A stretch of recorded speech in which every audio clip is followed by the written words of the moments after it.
Let's just begin. Just begin. Okay. Hi, this is Sabrina's podcast. We have a special guest today, and I don't remember which episode right now, but let's welcome Kirron from Australia. Hi all. Thank you very much for having me, Sabrina. My name's Kieran. I'm here currently coaching at the William Jones Cup, which is fantastic. Uh, yeah, it's been a lot of fun. So this time is your second time in Taiwan. Yep. So last year I was able to coach the William Jones Cup as well. And again, it's just amazing competition. The support and the crowds are fantastic. Very well organized event. So do you know, like, how did Taiwan invite you? What's the process like? I heard a little bit, drama of this. Uh, no, it's not really drama. I think that we were invited last year because I think Korea pulled out, and so they invited us to try to make sure they were all covered, and it was good quality. And then this year again we were lucky enough that Iran wasn't able to come, so we were able to step in, and we're doing pretty well. I think so, and you guys won two games right now. Yeah, so we're 2-2, which is really good. Then we've got Philippines, Japan, Rock B, and Malaysia left. So hopefully get a couple more wins. It was intense for the first game with Taiwan, right? Yeah, yeah. Taiwan's great. I think that the hardest thing is that people don't realize how intense the Taiwanese team are and how athletic and skillful they are. And when you come against a team that's going to play that hard, it's hard to recover because they always play at a high level. Whereas, that took us a little while to adjust to. And then, I think that the second half we were a lot better, but that first half really, took us out of our game. Not gonna lie, like most of Taiwanese audience, we observed the phenomena of this within just cup. Like, our country organized the top, like, the professional players for this game, which is not fair actually. But what we noticed that when you coached your members, like they get better after the first quarter, and then we'll see the scores gap is getting shorter. Yeah, closer. Yeah, that's a good sign. Yeah, no, I think most of the teams here are national teams. So, Taiwan, Malaysia, UAE, Bahrain, they're all their national teams. That they're training all year round. Everyone's professional. So it's awesome to be here.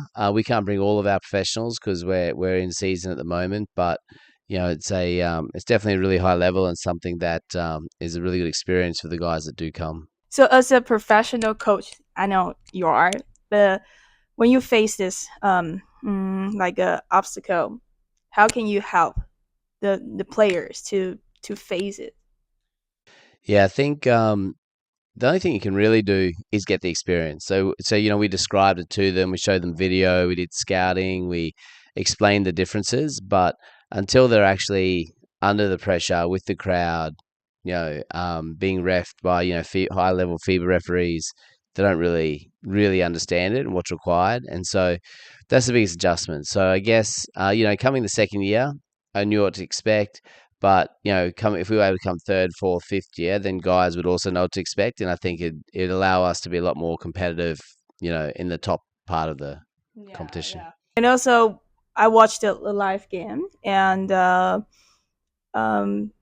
you can hear from the people who podcast it in a live way, and they describe that some of your members that they're pretty young, like 20, 22, and compete with the like NBA players. Like, if I were the player, I will freak out. So did you notice your members have this issue or not? Yeah, I think that not really freak out. I think that they're fairly composed, but they just the game was faster, it was more intense, and just took them time to adjust. They rushed it a little bit, simply because they thought they had to play fast when really the answer was to play slower. But yeah, it was they'll definitely it was a learning experience. Wow. Yeah, that's quite difficult and tough, right? Yeah, it's cool. And I know, like, you have your psychology background. Do you want to tell the audience about this? Yeah, lucky enough that I have a teaching background and a psychology background, which obviously makes a big difference when you are coaching because you can, while you're coaching, it's like a classroom where you can kind of figure out where different players are and how to communicate with them effectively and hopefully give them support while they're in that pressure situation and get them to perform faster, I guess, and to do their best as they're going through ups and downs and help them through it. So yeah, definitely, teaching as well as psychology is helpful. Well, I have a question. What is your favorite or like the best strategy you always use to your players? What in communication? Just some strategy for them to keep their motivation, or like when they're really down, what will you do? Yeah, I think the key is really never to get really down. I think that when you see players who start to lose confidence or whatever, I try to sub them off quickly, have a chat to them, explain to them what I want them to do, then get them back in so that they can definitely go back on the court with confidence or sub them out, just before they get tired so that they don't have like two or three bad possessions. So they're always having good possessions. It's something I like to try and do just so it's always a positive experience. And then if you can maintain that, then that's definitely an advantage. Is that the context only for during the game, or like also during the practice time? Because it will be different, right? Yeah, it's different with the pressure, but it's a similar. You see, the players have similar coping mechanisms. So basically, in practice, when they're frustrated or things aren't working out, you can talk them through other ways to deal with it or what we're trying to focus on. Because really getting down or frustrated is by focusing on the wrong things. You're focusing on negatives or mistakes. Whereas if you can get players to focus on the positives or what they're going to do rather than what's already happened, then particularly during games, but practice as well. They keep growing, keep getting better, and that's really what you want as a coach. Cool. Like, cause I'm also a PE teacher background, and I'm going to teach music, and I found some similarity between music and like music and sport, like art and sports. We do always keep the motivation. Otherwise, like we don't know what we're going to do. For example, like if you do music, when you're practice and you will sometimes you will lose yourself. Like you cannot always play very well. Yeah. Even like you're happy, you're positive, but when you practice or when you play on the stage, like you feel like, oh, I'm what a mess right now. And just like sports, sometimes you feel like I'm good today, but the practice you just like play like shit. Yeah, yeah. But when as a coach or a teacher, when you notice that, um, this is for me, from my point, like I just tell myself like it's okay, like maybe tomorrow will be better. But sometimes when you experience a long time that you cannot play like before, you're gonna, spend some time on recovering this feeling. And I don't really like it. If you or me like experience this, what will you do? Yeah, I think the number one thing is like all humans go through ups and downs, and so if you're finding it hard to play, like in any practice session you go into, you should have things that you're already good at, things that you're working on, and things that are harder for you, so extend you.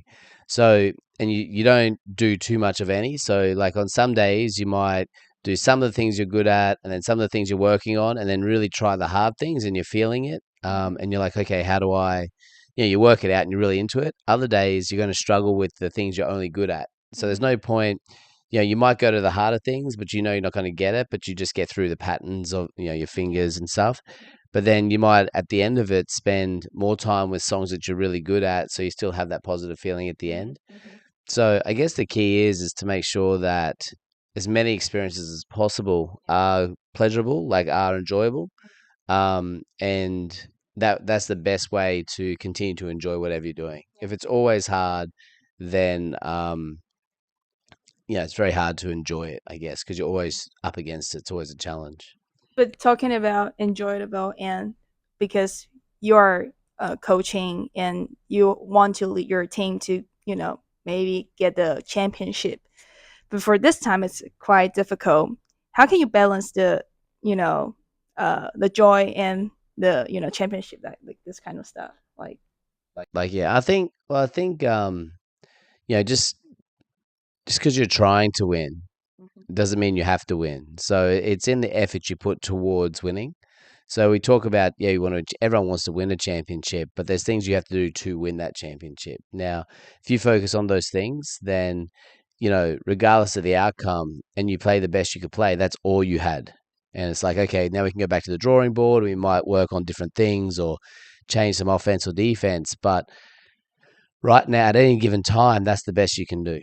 Now, like you can't get better during a game, but you don't want to run away from those feelings either. Like if you do your absolute best, you've maxed out. That's all I'm capable of. If that's all you're capable of, then you can't be unhappy.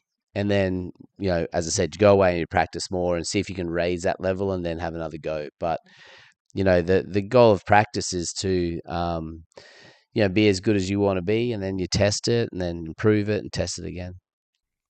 That's so good. And Karen, you say a really nice sentence a few days ago. I really like it, and you say, "Be fast, but don't rush." And I think this sentence can use into our our life. Sometimes when we feel nervous or anxious, we'll be rush. Yes. But fast, which means like maybe we can be very efficient. Or what do you think? Like that's the quote you say. Yeah. I think I like it's the quote's actually be fast but not hurried. So I think that you want to do the things you want to do, but don't be sped up by other things. So whether it's the other team, whether it's the pressure, whether it's the crowd, you don't want to be hurried. You don't want to be rushed by those factors, but you do want to play fast. So you're making quick decisions, and the cool thing about quick decisions is they're always confident decisions because you see the situation and you just go with your instincts. And I think when you go with your instincts, you're playing it 100%. Yeah. When you're like, oh, what should I do? Then I think that you're questioning yourself, and whether you get it right or wrong, you know that you weren't sure. And I think good things happen in life when you really just back yourself and you go with your instincts. Exactly. Yeah. Intuition, right? It's the same thing. Yeah, intuition. Intuition. Yeah. I I like I don't really like intuition. Sometimes you feel like, oh my, I'm gonna guess right, and then maybe the consequence doesn't make you feel happy, and but you still feel like, oh, that's the intuition. Like it's gonna happen, and maybe you just have to accept it. Otherwise, you're gonna get worse and you'll feel bad. But that's a cool thing. I mean, that's a human's power. Yeah. Well, I think just because you went with your intuition doesn't mean it's going to be right. Like, so you can go with your intuition and it doesn't work out the way you thought it would work out. And that's fine too. You learn something from that, but you didn't doubt yourself. I think if you doubt yourself, then you're always going to be wrong. Like, whereas if you just go with your intuition, right or wrong, you go, well, that's the best I could have guessed. And, that's most of life. Like the rest is luck. Like if you guess right every time, then, that's incredible. But, I think that if second guess yourself or think too much about it, then right or wrong, you didn't do what you wanted to do. But I have another question. Like, if you already know that, oh, that's how I feel about this intuition, and I can make different decision to change the consequence. Yeah. Then you will think, maybe not doubt, like you will think, like, should I change my decision or like should I follow intuition? Because that will lead a different ways. Like I don't know. Sometimes happens in our lives, and how can we make the best or a proper decision? There isn't any. There's no best decision. There's no proper decision. You have to go with what feels right. And I think that comes down to spending more time with yourself. You have to, it takes time to work out who you are, what you believe in. And sometimes you've got to make decisions and you go, no, that I'm not happy with that. But now you know that answer because you weren't happy with that. So now, when you're trying to be more true to yourself, you've, ruled that out. I did this. I didn't like it. That's not me. And everyone, knows who they are if you spend enough time listening to yourself and exploring it. And again, that's the beauty of actually just backing your intuition and going for it, and then saying, okay, yeah, that's me. I really like that, or I didn't like that. But if you didn't like it and it's not you, then don't do it again. Like, because there's so many options out there, there's no point in going back to the things you don't like because you know you don't like it. So by doing that, you're just compromising on who you actually are, and you're not going to ever find out who you are because you just keep making choices that lead you away from yourself. Um, I think you can, find yourself by, just interacting with the world and knowing what you like and what you don't like and going towards what feels right more often. And then that becomes more and more of a habit. And then once that's a habit, you kind of know who you are. So, Is that the worst self-regulation, kind of like that? Like you have to um, explore yourself first and to regulate yourselves. Like don't do something you don't really like it and accept the consequence right now and blah blah blah. yeah, sort of. I think that, look, if you're going to keep doing things that you don't like, that give you like, but it might give you a thrill or you might, like trouble or whatever, well, then maybe you do like it. So I guess what I'm suggesting is that you might want to keep doing that, but just accept that's what you like doing. You know what I mean? Like, there's people who enjoy being criminals. They do the wrong thing because they enjoy the thrill, the buzz and all that. And there's, about the stats say there's about 5% of every population who have that and they enjoy it. So it's just about owning that. Like that's who they are, that's what they like doing. Get really good at it. Like don't pretend you're not a criminal even though you really like doing those activities. So, I think that owning whoever you are is the key to happiness, because whatever that is, only you know what it is. So it's when you don't do the things that bring you happiness that the problem is. Wow, that's a good one. I'm gonna keep this in my notebook. Thank you, Kieran. One last question. Because like it's when you're a student and you know nothing, you're just like a blank paper, Yeah. right? Then you learn something and just like, oh, that's why now I know the answer. And so you learn the psychologist knowledge. And do you have any experience of like, oh shit, that oh, that's how it works after you studied?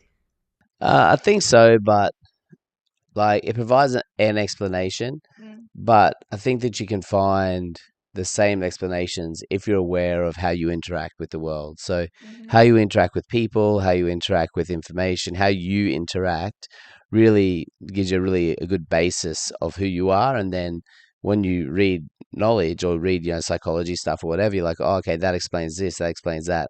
But again, that's only one person's explanation. There's hundreds, thousands of ways to explain the same thing differently.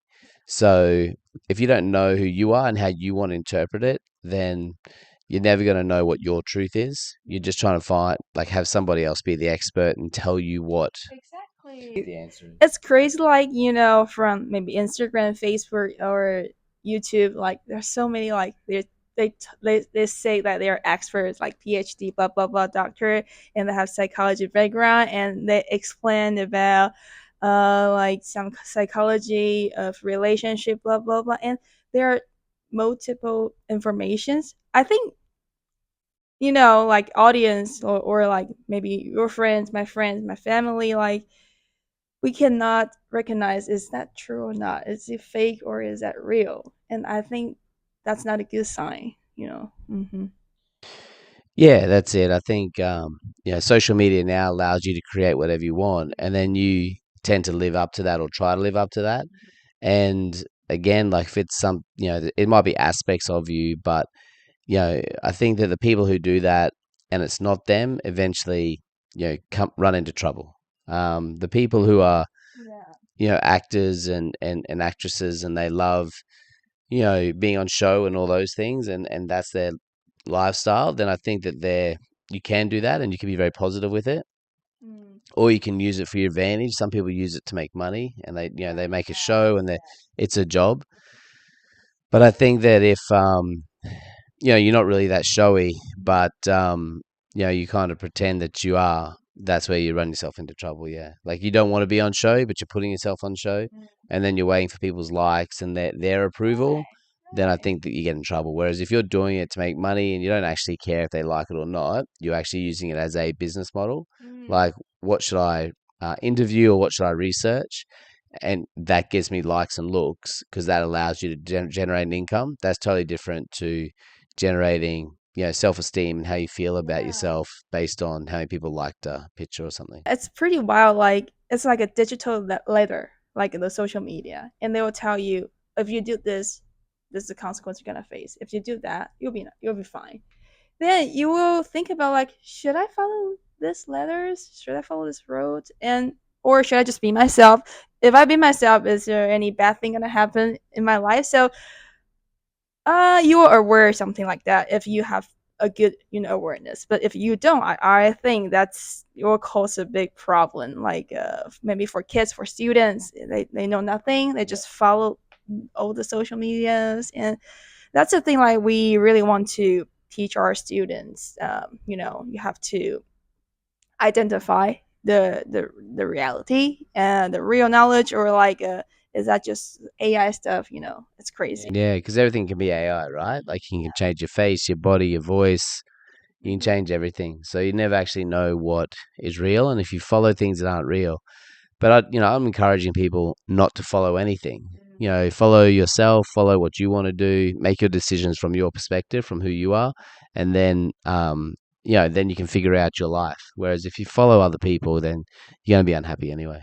Cool. Thank you for being here. And my podcast is a rule. So you can. It's what? There's a the rule of my podcast. So you have to like tell people like what did you learn today, and you have to prepare a question for the next guest. But you will never know who they are. But Was there a question for me from the previous yeah, guest? it's him. Okay, what was his? I'm gonna check. I'm gonna check later. Well, you can edit that for that. But like, what did you learn today? Um, Yeah, I think I learned, about the importance of people learning about following their own hearts and knowing who they are, and yeah, being themselves. That's what I learned. Mm, yeah, Tim asked a very tricky question about like a relationship, but like I think you don't have to answer that because I already arranged that podcast guest for my friend Julia. So you can pass Okay, I it, can but you pass have on the to question. yeah, Yeah.